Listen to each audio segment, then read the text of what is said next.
You might have heard the name of Deepika Nagar from Greater Noida. You might have heard the name of Chandni Gewat from Ghaziabad. If not Chandni, you might have heard the name of Twisha Sharma. Actually, there are certain too many names. Different cities, different daughters, different families.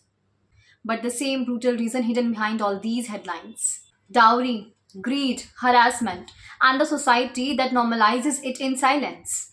Every single day, another precious life is being taken away just because of the disgusting dowry system, which was supposed to be abolished years ago.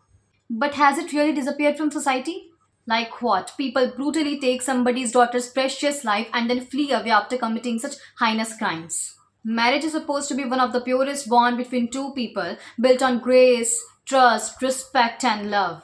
Despite this, they treat girls like transaction, like objects to exchange for money, cars, property, and so-called status. Taking away somebody's precious life over money, luxurious cars, property only shows the sick, rotten, monstrous mentality. And पता है क्या?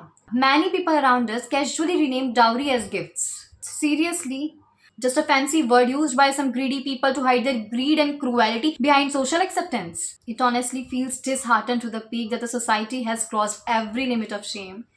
Actually, sorry, it has crossed all those limits too long ago. According to NCRB data, more than 6,000 women lose their life every year in India related to dowry related violence. That means 18 to 20 women die every single day because of this brutal system.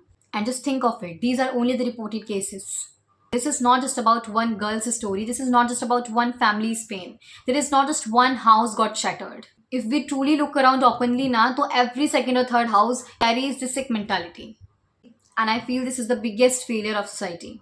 I mean, if dowry has been declared illegal decades ago under the Dowry Prohibition Act, then why are lives still being destroyed? Why does this system survive so openly? Maybe because at this point, people do not just fear the dowry system. They fear the silence and the fake social respect and the system where justice often arrives only after another daughter is gone.